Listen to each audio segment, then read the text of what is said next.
وما تکون فی شان، اور نہیں ہوتے آپ کسی بھی کیفیت میں، وما تتلو منہ من قرآن، اور نہیں پڑھ رہے ہوتے آپ قرآن میں سے کچھ بھی، ولا تعملون من عمل، اور مسلمانوں نہیں عمل کر رہے ہوتے تم کوئی بھی اچھا عمل، الا کلنا علیکم شہودا، مگر یہ کہ ہم حاضر ہوتے ہیں، موجود ہوتے ہیں، تمہارے اس عمل پر گواہ ہوتے ہیں، اس تفیدون فیہ، جب کہ تم اس میں مصروف ہوتے ہو۔ یہ بڑی ہے ایک بشارت والی بات ہے کہ بندہ مومن کو یقین دلایا جائے کہ جو خیر تم کما رہے ہو، جو بھلائی کر رہے ہو، جو نیکی کر رہے ہو، تمہارا رب اسے دیکھ رہا ہے۔ وہ بات نہیں ہے کہ مر گئے ہم، انہیں خبر نہ ہوئی۔ اللہ تعالیٰ تو تمہاری ہر جو بھی ایثار اور قربانی جو بھی تم اللہ کی راہ میں کر رہے ہو، وہ خود دیکھ رہا ہے، موجود ہوتا ہے۔ اس میں دیکھیے خاص کیف ہے، اے نبی، پہلے خطاب ہے حضور سے واحد کے صیغے میں، اے نبی آپ جس کیفیت میں بھی ہوتے ہیں، ما تکون فی شان وما تتلو منہ من قرآن، اور جو قرآن میں سے آپ پڑھ رہے ہوتے ہیں، کوئی حصہ، کوئی صورت، خود پڑھ رہے ہوں، پڑھ کر سنا رہے ہوں، اور اب رخ بدلا ہے اہل ایمان کی طرف، مسلمانوں کی طرف، ولا تعملون من عمل، اور اے مسلمانوں جو عمل بھی تم کرتے ہو، من عمل، کہ جو اچھا عمل ہو، نیک عمل ہو، الا کلنا علیکم شہودا، ہم تم پر تمہارے پاس موجود ہوتے ہیں، استفیدون فی، جب کہ تم اس میں مصروف ہوتے ہو۔ وما یعزب عن ربک، اور نہیں غائب ہوتا آپ کے رب سے، من مثقال ذرۃ فی الارض، زمین میں ایک ذرے کے برابر بھی کوئی شے، ولا فی السماء، نہ آسمان میں، ولا اصغر من ذالک، نہ ہی اس سے کم تر کوئی شے ہے، ولا اکبر، نہ اس سے بڑی، الا فی کتاب مبین، مگر یہ کہ وہ ایک روشن کتاب میں درج ہے۔ یہ روشن کتاب ہے اللہ تعالیٰ کا علم قدیم۔ الا ان اولیاء اللہ لا خوف علیہم ولا هم یحزنون، آگاہ ہو جاؤ، اللہ کے دوستوں پر نہ کوئی خوف ہے، نہ وہ حزن سے دوچار ہوں گے۔ یہ اولیاء اللہ کون ہیں؟ یہ کوئی علیحدہ سپیشیز نہیں ہے، علیحدہ نوع نہیں ہے، انسانوں ہی میں سے صاحب ایمان، جو ایمان حقیقی سے بہرہ مند ہوں، جن کے دلوں میں یقین پیدا ہو چکا ہو، اور جو اللہ کے فضل و کرم سے مقام احسان پر فائز ہو چکے ہوں۔ ان تعبد اللہ کأنک تراہ فإن لم تکن تراہ فإنہ یراک، وہ اولیاء اللہ ہیں۔ اللہ ولی الذین آمنوا یخرجہم من الظلمات الی النور، یہ ہم سورہ بقرہ میں پڑھ آئے ہیں، آیت الکرسی کے فوراً بعد۔ اللہ ولی ہے اہل ایمان کا، انہیں نکالتا ہے اندھیروں سے روشنی کی جانب، اور اہل ایمان ولی ہیں اللہ کے۔ الا ان اولیاء اللہ لا خوف علیہم ولا هم یحزنون، اللہ کے دوستوں پر، ساتھیوں پر۔ اب ظاہر بات ہے جو اللہ کا دوست ہوگا اس کے اندر اللہ کی غیرت ہوگی، وہ اللہ کے دین کو پامال دیکھ کر تڑپ اٹھے گا، اللہ کے شاعر کی بے حرمتی ہو رہی ہو وہ اس کو برداشت نہیں کر سکے گا، وہ تن من دھن لگا دے گا اللہ کے دین کو غالب کرنے کے لیے، وہ ہوگا اللہ کا ولی۔ یہ تو نہیں کہ صرف کوئی ایک لبادہ اوڑھ لیا ہو، ایک لباس جو ہے پہن لیا ہو، اور صرف جو ہے خاص قسم کی شکل بنا لی ہو تو وہ اولیاء اللہ ہو جائیں گے۔ اولیاء اللہ تو وہ ہیں کہ جو واقعتاً اللہ کے ساتھ وہ تعلق رکھتے ہیں وفاداری کا، تو وہ ہیں اولیاء اللہ۔ اور یہ کون ہے اولیاء اللہ؟ اگلی آیت میں اس کی خود وضاحت کر دی، الذین آمنوا وکانوا یتقون۔ یہ کوئی نئی سپیشیز نہیں ہے، انسانوں میں کوئی علیحدہ قسم کے انسان نہیں ہے، وہی انسان کہ جو صاحب ایمان ہو اور تقویٰ کی روش اختیار کرے، اور وہ تقویٰ ہم پڑھ چکے ہیں، اذا اتقوا وآمنوا وعملوا الصالحات ثم اتقوا وآمنوا ثم اتقوا واحسنوا واللہ یحب المحسنین، یہ سورہ مائدہ کے اندر آیت آ چکی ہے۔ یہ تقویٰ جو ہے درجہ بدرجہ اہل ایمان کو اور اونچے سے اونچے مدارج کی طرف لے جاتا ہے۔ لہم البشریٰ فی الحیات الدنیا، ان کے لیے دنیا کی زندگی میں بھی بشارتیں ہیں۔ یہ بشارت اس اعتبار سے جو ہم سورہ توبہ میں پڑھ چکے ہیں کہ حل تربصون بنا الا احدی الحسنیین، ہمارے لیے تو دو اچھائیوں کے سوا کسی تیسری چیز کا تصور ہی نہیں، بشارت ہی بشارت ہے۔ کوئی تکلیف بھی آئی ہے تو ہمارے رب کی طرف سے آئی ہے، لن یصیبنا الا ما کتب اللہ لنا ہوا مولانا، اس پہ گھبرانے کی کیا بات ہے؟ دوست کی طرف سے اگر کوئی شے آئی ہے، اور پھر یہ کہ ہمیں پتہ ہے کہ اس میں ہمارا خیر ہے، اسی میں بھلائی ہے۔ ایک چیز ناگوار تو ہے، بچے کو انجیکشن لگا ہے تو رو تو رہا ہے وہ، لیکن معلوم ہے کہ اس کے والدین کو تو معلوم ہے کہ یہ اس کے علاج کے لیے ہم ٹیکہ لگوا رہے ہیں، تو تکلیف بھی دنیا میں اللہ کی طرف سے آتی ہے، بندہ مومن سمجھتا ہے یہ میرے حق میں خیر ہے، بھلائی ہے، میرے لیے تو خیر ہی خیر ہے، شر کا سوال ہی نہیں۔ لہم البشرا فی الحیات الدنیا وفی الآخرہ، اور آخرت میں بھی لا تبدیل لکلمات اللہ، اللہ کی باتوں کو کوئی بدل نہیں کر سکتا۔ ذالک هو الفوز العظیم، یہی بہت بڑی کامیابی ہے۔ ولا یحزنک قولہم، اور اے نبی ان کی بات سے آپ رنجیدہ نہ ہوں۔ ان العزت للہ جمیعا، عزت کل کی کل اللہ کے اختیار میں ہے، اللہ کے ہاتھ میں ہے۔ هو السمیع العلیم، وہ سب کچھ سننے والا اور جاننے والا ہے۔ الا ان للہ من فی السماوات ومن فی الارض، آگاہ ہو جاؤ اللہ ہی کی ملکیت ہے اور اللہ ہی کا ہے جو کچھ بھی ہے اور جو بھی ہے آسمانوں میں اور جو بھی ہے زمین میں۔ وما یتبع الذین یدعون من دون اللہ شرکاء، اور یہ لوگ جو اللہ کے سوا کسی اور کو پکار رہے ہیں وہ کوئی شرکاء نہیں ہے جنہیں وہ پکار رہے ہوں، اور نہیں تو ان کا اتباع کر رہے۔ ان یتبعون الا الظن، وہ تو ظن ہے، اٹکل پچو ہے، ان کے اپنے تصورات و توہمات ہیں۔ ان یتبعون الا الظن وانہم الا یخرصون، وہ صرف ظن و تخمین اور اٹکل پچو کے پیچھے پڑے ہوئے ہیں۔ هو الذی جعل لکم اللیل لتسکنوا فیہ والنہار مبصرا، وہی ہے جس نے تمہارے لیے رات کو بنا دیا ہے تاکہ تم اس میں سکون پکڑو، آرام کرو، استراحت ہو، اطمینان اور سکون ہو۔ والنہار مبصرا، اور دن کو بنا دیا دکھلانے والا، روشن، تاکہ اس میں تم کام کرو، اپنی معاشی جدوجہد کرو۔ ان فی ذلک لآیات لقوم یسمعون، یقیناً اس میں آیات ہیں، نشانیاں ہیں ان لوگوں کے لیے جو حقیقتاً سنتے ہوں۔ قالوا اتخذ اللہ ولدا سبحانہ، انہوں نے کہا کہ اللہ نے اولاد اختیار کی ہے، وہ پاک ہے اس سے۔ هو الغنی، وہ بے نیاز ہے۔ یہ لفظ یہاں بہت اہم ہے، غنی، بے نیاز ہے۔ اس کا کیا تعلق ہے اولاد نہ ہونے سے؟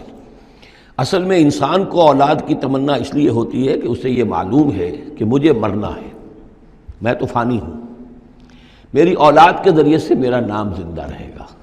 انسان کے اندر جو ایک خواہش ہے کہ میرا نام باقی رہے، میری یاد باقی رہے، تو اس کا تسلسل ہے جو اولاد کے ذریعے سے۔ اللہ تعالیٰ چونکہ فانی نہیں ہے، باقی ہے، اسے کسی اولاد کی احتیاج نہیں ہے، وہ ہمیشہ خود قائم رہنے والا ہے، اس لیے اس کی شان اس سے بہت بلند ہے کہ اسے اولاد کی حاجت ہو۔ هو الغنی، وہ تو اس سے غنی ہے، بے نیاز ہے۔ لہو ما فی السماوات و ما فی الارض، اسی کا ہے جو کچھ کہ ہے آسمانوں میں اور جو کچھ کہ ہے زمین میں۔ ان عندکم من سلطان بہذا، نہیں ہے تمہارے پاس کوئی سند، کوئی دلیل اس چیز کے لیے کہ تم نے اللہ کے لیے اولاد تراش لی ہے۔ اتقولون علی اللہ ما لا تعلمون، کیا تم اللہ کی طرف منسوب کر رہے وہ چیزیں جن کے لیے تمہارے پاس کوئی علم نہیں، کوئی دلیل نہیں، کوئی سند نہیں۔ قل ان الذین یفترون علی اللہ الکذب لا یفلحون، کہہ دیجئے وہ لوگ جو اللہ تعالیٰ کی طرف جھوٹ باتیں منسوب کرتے ہیں، افتراء کرتے ہیں، وہ کبھی فلاح نہیں پائیں گے۔ متاع فی الدنیا، دنیا میں ان کے لیے ساز و سامان ہے، رہنا بسنا ہے، اس کے لیے کوئی ضرورت ہم نے ان کو ضرورت کی چیزیں دے دی ہیں۔ ثم الینا مرجعہم، پھر ہماری طرف ان سب کا لوٹنا ہے۔ ثم نذیقہم العذاب الشدید بما کانوا یکفرون، اور پھر ہم انہیں مزہ چکھائیں گے بہت سخت عذاب کا ان کے کفر کی وجہ سے جو وہ کرتے رہے تھے۔ اب یہ صرف 2 رکوع اس سورہ مبارکہ میں آ رہے ہیں جو انباء الرسل کے ہیں، اور اس میں جیسا کہ میں نے عرض کیا حضرت نوح جو اولین ہیں اور حضرت موسیٰ جو آخری ہیں، ان دونوں کا تو صراحتاً ذکر ہے، بیچ میں صرف حوالہ دیا گیا ہے، کسی کا نام نہیں۔ حضرت نوح کا ذکر صرف آدھے رکوع پر ہے، حضرت موسیٰ کا قدر تفصیل کے ساتھ 1.5 رکوع ہے۔ اس کے برعکس ہو جائے گا اگلی صورت میں، سورہ ہود میں حضرت نوح علیہ السلام کے ذکر پر 2 رکوع ہیں طویل، اور حضرت موسیٰ کا صرف ایسے ہی تذکرہ ہے، صرف حوالے کے طور پر۔ وَاتْلُ عَلَيْهِمْ نَبَأَ نُوحٍ، اور ان کو ذرا سنائیے نوح کی خبر۔ اذ قال لقومہ، جبکہ انہوں نے کہا اپنی قوم سے، یا قوم ان کان کبر علیکم مقامی، اے میری قوم کے لوگو اگر تم پر بہت بھاری گزر رہا ہے میرا کھڑا ہونا، و تذکیری بآیات اللہ، اور اللہ کے آیات سے تمہیں نصیحت کرنا، شاق گزر رہا ہے، مذاق اڑاتے ہو تم، مجھ پر آوازیں کستے ہو، تم پر بہت شاق گزر رہا ہے میرا یہ سارا عمل۔ فعلی اللہ توکلت، تو میں نے تو اللہ پر توکل کیا ہے۔ فاجمعوا امرکم، تو اپنا سارے جو بھی ذرائع ہیں ان کو جمع کر لو، وشرکاکم، اور تمہارے سارے شریک جو ہیں انہیں بلا لو۔ ثم لا یکن امرکم علیکم غمۃ، پھر تم پر تمہارا معاملہ جو ہے کسی اشتباہ میں نہ رہ جائے۔ ثم اقضوا الی ولا تنظرون، پھر جو فیصلہ میرے بارے میں کرنا ہے کر گزرو اور مجھے کوئی مہلت مت دو۔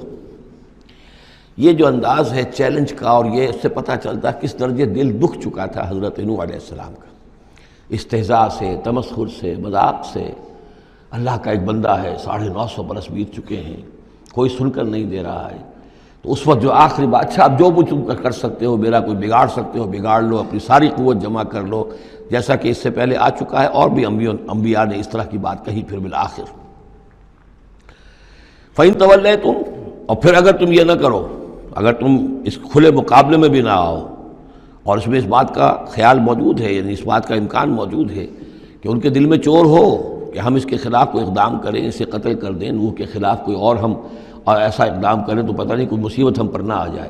لہذا یہ سارا جو انداز تھا حضرت نوح علیہ السلام کا، اس کے باوجود پھر وہ فرما رہے ہیں وَإِن تَوَلَّيْتُمْ، اگر تم نہیں کچھ کرتے، فَمَا سَأَلْتُكُم مِّنْ أَجْرٍ، تو پھر ذرا غور کرو، میں نے جو بھی تمہاری خدمت کی ہے آج تک، تمہیں جو دین کی طرف بلایا ہے، دعوت دی ہے، میں نے کبھی تم سے کوئی اجر مانگا ہے؟ میں نے تم سے کوئی اجرت تو طلب نہیں کی، تم سے کوئی شاباش تک نہیں مانگی، میں نے تم سے کوئی مدد نہیں مانگی، تم سے کوئی اجرت نہیں مانگی۔ ان اجری الا علی اللہ، میرا اجر تو اللہ کے ذمے ہے، وامرت ان اکون من المسلمین، اور مجھے حکم ہوا ہے کہ میں اس کے فرما بردار بندوں میں سے رہوں۔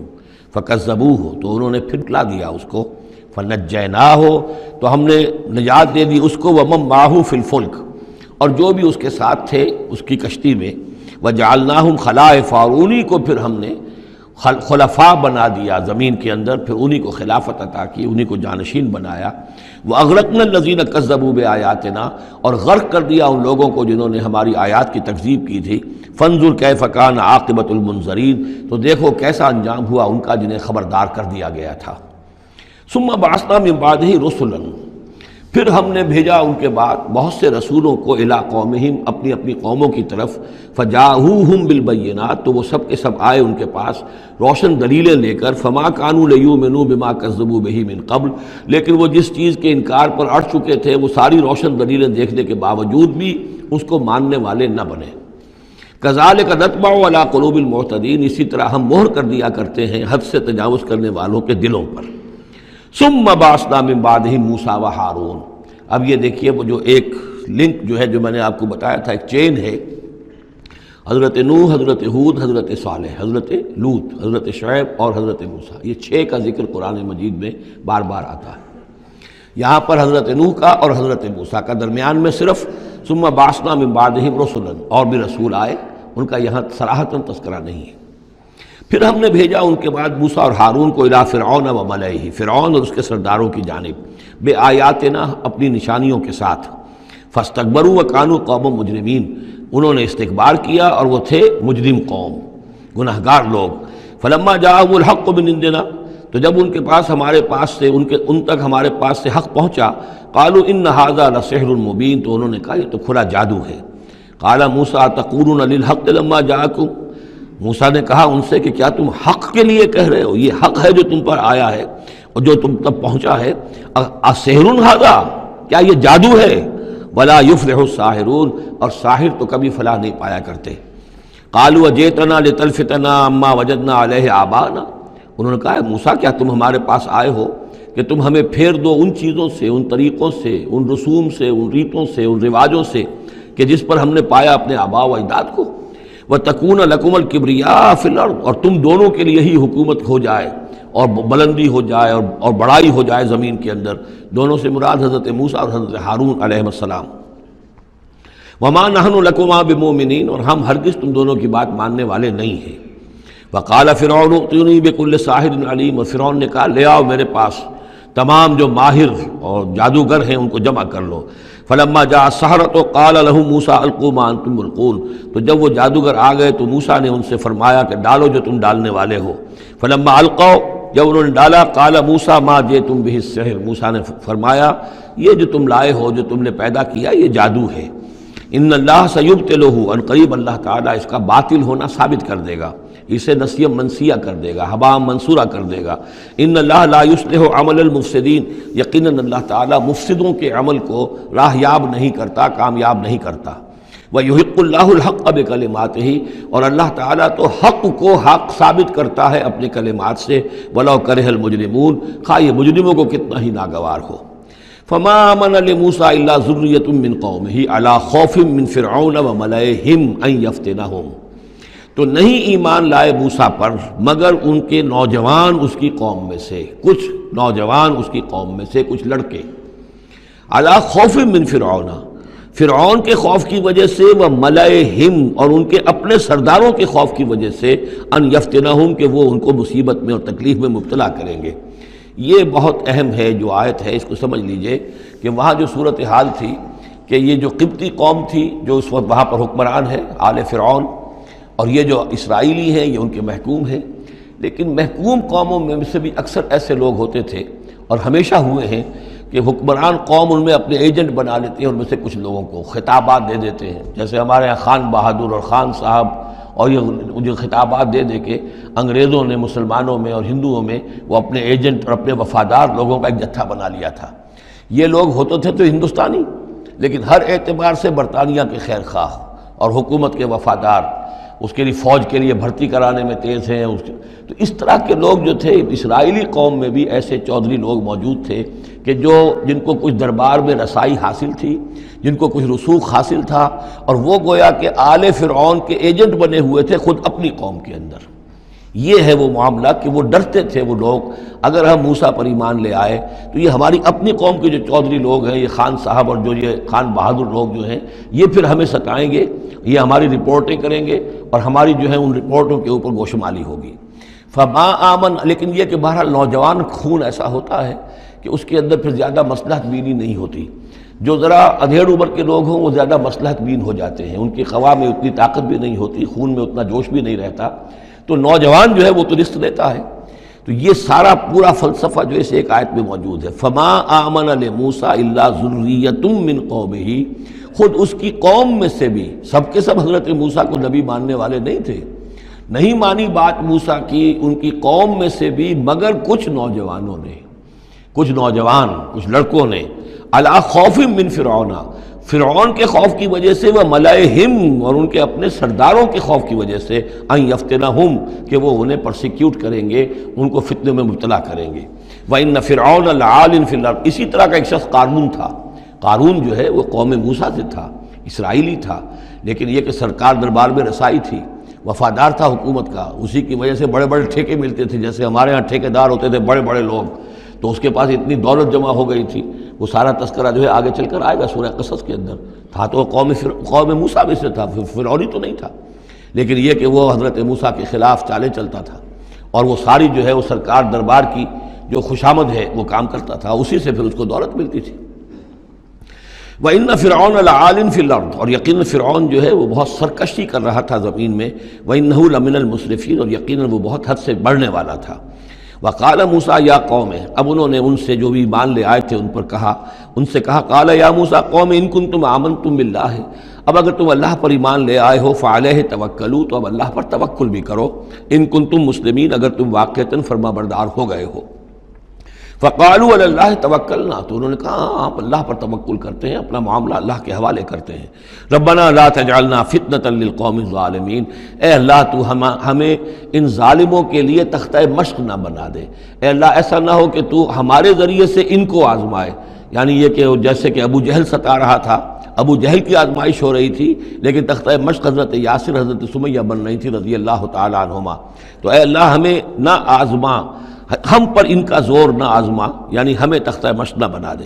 وَنَجِّنَا بِرَحْمَتِكَ مِنَ الْقَوْمِ الْكَافِرِينَ، اور ہمیں اپنی خاص رحمت سے ان کافروں کی قوم سے نجات عطا فرما۔ وَأَوْحَيْنَا إِلَىٰ مُوسَىٰ وَأَخِيهِ، اور ہم نے وحی کر دی موسیٰ کو اور ان کے بھائی کو ہارون کو، أَن تَبَوَّآ لِقَوْمِكُمَا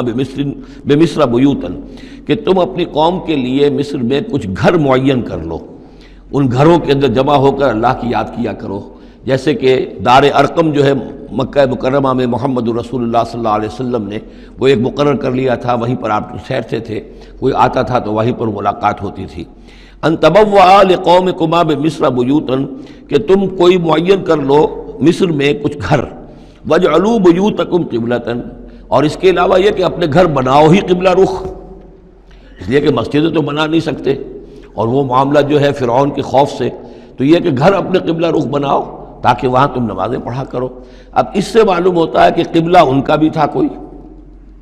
جبکہ ابھی بیت المقدس تو بنا ہی نہیں ہے، وہ تو حضرت سلیمان علیہ السلام حضرت موسیٰ سے کم 1000 سال بعد آئیں گے، اور پھر وہ جو ہے بیت المقدس ہوگا اور یروشلم بنے گا اور ہیکل سلیمانی بنے گی۔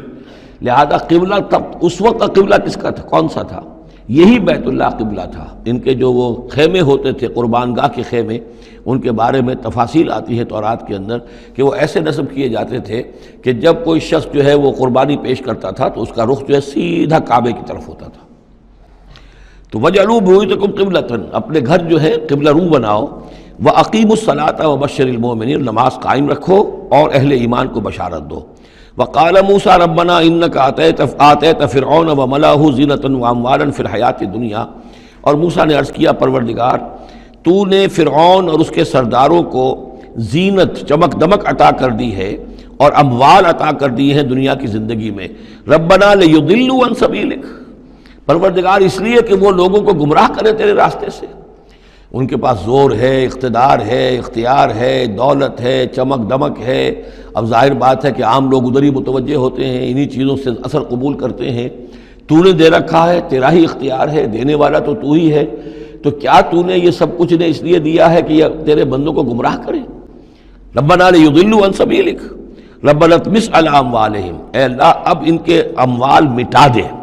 واشدد علی قلوبہم، ان کے دلوں کے اوپر گرہ لگا دے، سختی پیدا کر دے، فلا یؤمنوا حتی یروا العذاب العلیم، کہ یہ ایمان نہ لائیں جب تک کہ کھلم کھلا دیکھ نہ لیں عذاب علیم کو۔ اس کا مطلب کیا ہے؟ ہونا تو یہ چاہیے کہ نبی کہے کہ یہ ایمان لے آئیں۔ یہ ایک آخری وقت ہوتا ہے جب کہ اتنا بیزار ہو چکا ہو نبی، اور جب کہ اس قدر شدید جو ہے دشمنی کی ہو کفار نے اہل ایمان کے ساتھ، ستایا ہو بری طریقے سے، کہ پھر ایک وقت آ کر وہ کہتے ہیں کہ پروردگار اب اگر یہ ایمان لے آتے ہیں تو ان کے سارے گناہ معاف ہو گئے۔ ایمان کا مطلب تو یہ ہے کہ سارا کیا دھرا اب تک جو کچھ تھا انہوں نے وہ سب ان کو معاف ہو جائے گا، کوئی پکڑ نہیں ہوگی۔ تو پروردگار اب یہ جس حد کو پہنچ گئے ہیں ان کے دلوں کو سخت کر دے، یعنی ان کے دلوں پر مہر کر دے، اب یہ ایمان نہ لائیں جب تک کہ عذاب عریاں طور پر ان کے سامنے نہ آ جائے۔ جب عذاب آ جائے گا پھر ایمان لانے کا فائدہ کوئی نہیں، اس کے بعد تو جو ہے وہ ایمان معتبر نہیں ہے اللہ کے ہاں۔ واشدد علی قلوبہم فلا یؤمنوا حتی یروا العذاب العلیم، قال قد اجیبت دعوتکما فاستقیما ولا تتبعان سبیل الذین لا یعلمون۔ اللہ تعالیٰ نے فرمایا ٹھیک ہے، تم دونوں کی دعا ہم نے قبول کر لی، قد اجیبت، قبول کر لی گئی، منظور کر لی گئی دعا، دعوتکما، تم دونوں کی دعا، فاستقیما، اب تم بھی قائم رہنا۔ ایسا نہ ہو کہ وقت آنے پر تمہارا دل پسیج جائے کہ اللہ اب ان کو معاف فرما دے، تم بھی قائم رہنا۔ وَلَا تَتَّبِعَانَ سَبِيلَ الَّذِينَ لَا يَعْلَمُونَ، اور ان لوگوں کے راستے کی پیروی ہرگز نہ کرنا جو علم نہیں رکھتے۔ وَجَاوَزْنَا بِبَنِي إِسْرَائِيلَ الْبَحْرَ، اور پھر ہم نے بنی اسرائیل کو پار اتار دیا سمندر کے یا دریا کے۔ فَأَتْبَعَهُمْ فِرْعَوْنُ وَجُنُودُهُ، تو پھر اس کے پیچھے آئے فرعون، ان کے پیچھے آئے فرعون اور اس کے لشکر بھی، بغیًا وعدوا، شرارت کے ساتھ اور زیادتی کے ساتھ، حتی اذا ادرکہ الغرق، یہاں تک کہ جب وہ غرق ہونے لگا، پا لیا اسے غرق نے، یعنی فرعون جو ہے غرق ہونے لگا، قال آمنت انہ لا الہ الا الذی آمنت بہ بنو اسرائیل، اس نے کہا میں ایمان لایا اس پر کہ کوئی خدا نہیں ہے، کوئی الہ نہیں ہے سوائے اس کے کہ جس پر بنی اسرائیل ایمان لائے ہیں، وانا من المسلمین،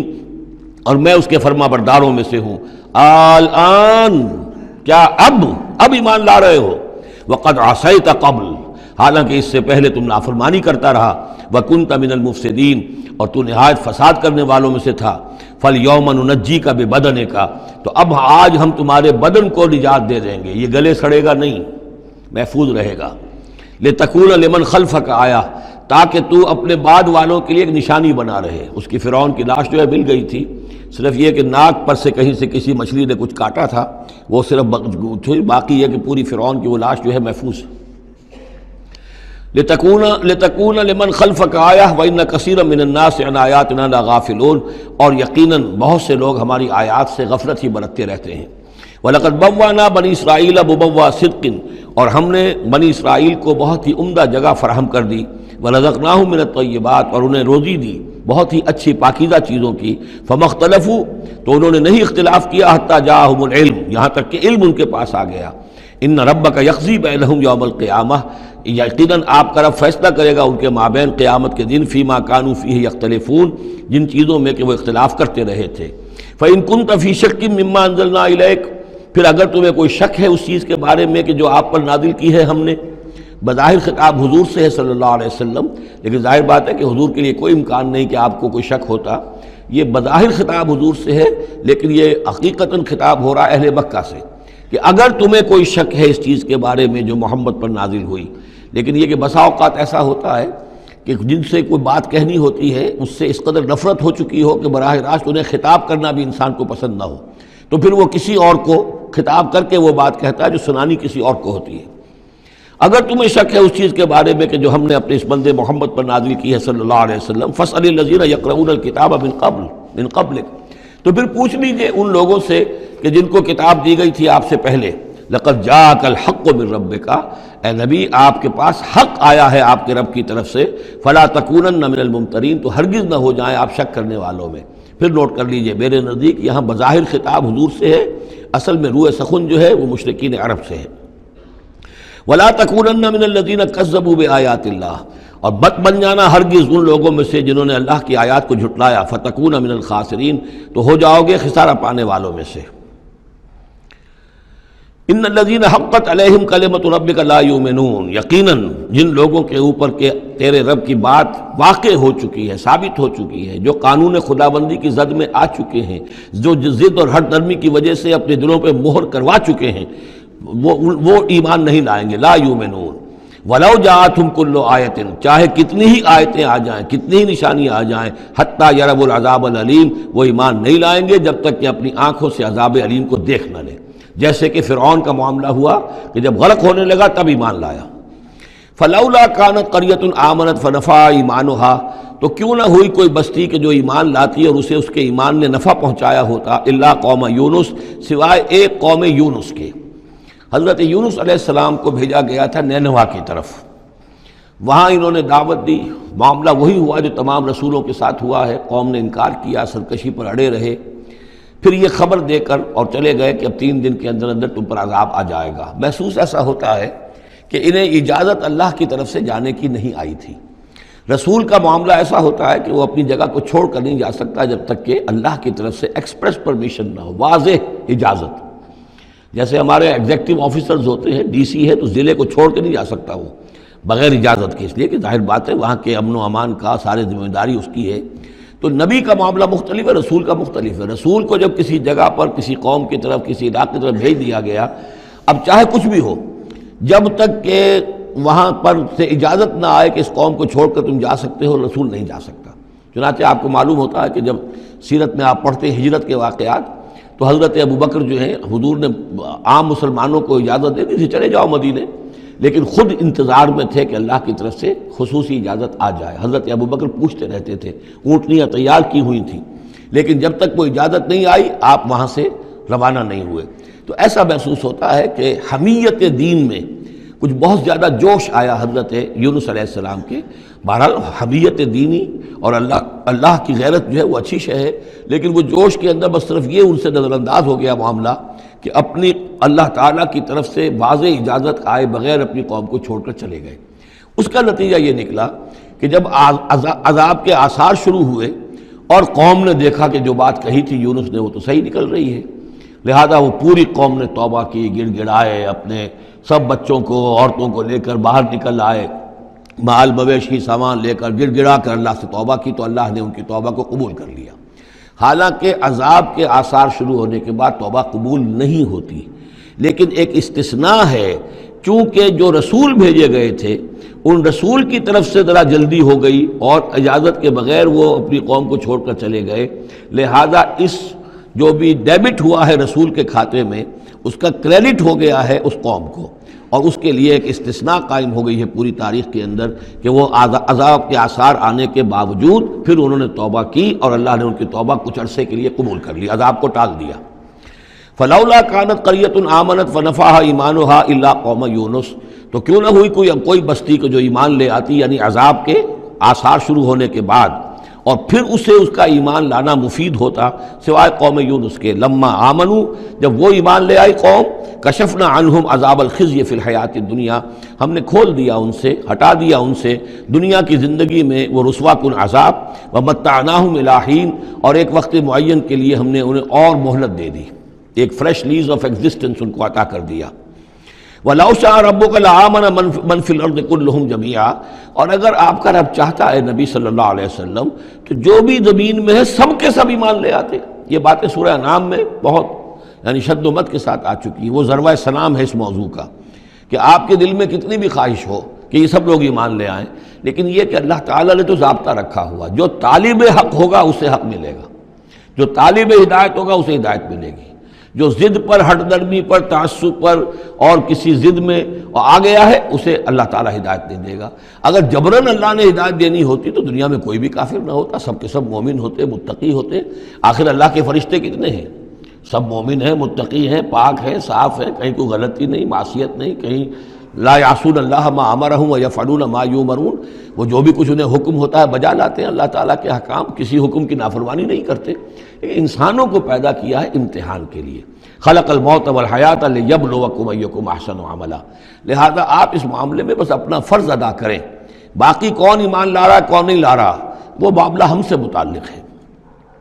وَلَوْ شَاءَ رَبُّكَ لَآمَنَ مَنْ فِي الْأَرْضِ كُلُّهُمْ جَمِيعًا، اگر اللہ چاہتا، آپ کا رب چاہتا تو یقیناً زمین میں جو ہیں سب کے سب ایمان لے آتے۔ أَفَأَنْتَ تُكْرِهُ النَّاسَ حَتَّى يَكُونُوا مُؤْمِنِينَ، تو کیا آپ لوگوں کو مجبور کر دیں گے کہ وہ ضرور ایمان لے آئیں؟ یعنی آپ اپنے آپ کو بھی ہلکان کر رہے ہیں، آپ نے دن رات ایک کیا ہوا ہے، آپ ہر وقت اس جد و جہد میں ہیں، پھر آپ کو یہ بھی اندیشہ رہتا ہے کہ کہیں میری طرف سے کوئی کوتاہی تو نہیں ہو رہی ہے، جیسے کہ سورہ اعراف کے اندر فَلَا تَكُنْ فِي صَدْرِكَ حَرَجٌ، آپ کے دل کے اندر یہ تنگی نہیں ہونی چاہیے، آپ اپنا فرض ادا کر کے اپنے آپ کو سبکدوش سمجھیے۔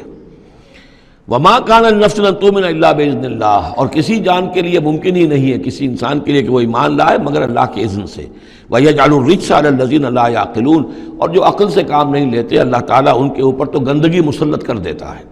قُلِ انظُرُوا مَاذَا فِي السَّمَاوَاتِ وَالْأَرْضِ، کہیے ان سے کہ دیکھو جو آسمان اور زمین میں ہے اللہ تعالیٰ کی آیات ہیں،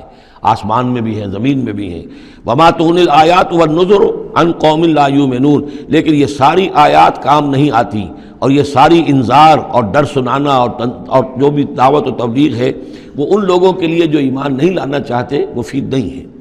فَهَلْ يَنْتَظِرُونَ إِلَّا مِثْلَ أَيَّامِ الَّذِينَ خَلَوْا مِن قَبْلُ، یہ لفظ ایام آگے ایام اللہ، تو کیا یہ منتظر ہیں اسی طرح کے دنوں کے جیسے کہ دن اس سے پہلے آئے ہیں؟ قُلْ فَانْتَظِرُوا، وہ دن جو آیا تھا قوم نوح پر، اور وہ دن جو آیا قوم ہود پر اور قوم صالح پر، فَهَلْ يَنْتَظِرُونَ إِلَّا مِثْلَ أَيَّامِ الَّذِينَ خَلَوْا مِن قَبْلِهِمْ، تو کیا یہ اسی طرح کے دنوں کا انتظار کر رہے ہیں، اسی طرح کا دن ان پر بھی آ جائے جیسا کہ ان پر آیا تھا جو ان سے پہلے تھے؟ قُلْ فَانْتَظِرُوا إِنِّي مَعَكُم مِّنَ الْمُنتَظِرِينَ، تو کہہ دیجئے کہ اچھا انتظار کرو، میں بھی تمہارے ساتھ انتظار کر رہا ہوں۔ ثُمَّ نُنَجِّي رُسُلَنَا وَالَّذِينَ آمَنُوا، پھر ہم نجات دیتے رہے ہیں اپنے رسولوں کو اور اہل ایمان کو۔ كَذَلِكَ حقاً علینا ننجی المومنین، بالکل اسی طرح ہمارے اوپر حق ہے، واجب ہے کہ ہم اہل ایمان کو نجات دیں۔ حضرت نوح کے ساتھ جو ایمان لائے وہ ان کے ساتھ کشتی میں بچا لیے گئے، حضرت ہود پر جو لوگ ایمان لائے ان کو بچا لیا گیا، حضرت صالح پر جو ایمان لے آئے وہ ان کو بچا لیے گئے، اور عمورہ اور صدوم کی بستیوں میں سے کوئی ایک بھی نہیں نکلا ایسا خوشبخت کہ جو وہاں سے اپنی نجات کا سامان حاصل کرتا، سوائے حضرت لوط اپنی دونوں بیٹیوں کو لے کر نکلے ہیں، ایک متنفس بھی نہیں تھا وہاں، ان کی اپنی بیوی بھی پیچھے رہ گئی ہے۔ قُلْ يَا أَيُّهَا النَّاسُ إِن كُنتُمْ فِي شَكٍّ مِّن دِينِي، اب یہ بڑا ایک فیصلہ کن سا انداز خطاب ہے یہاں، کہہ دیجئے اے نبی، اے لوگو،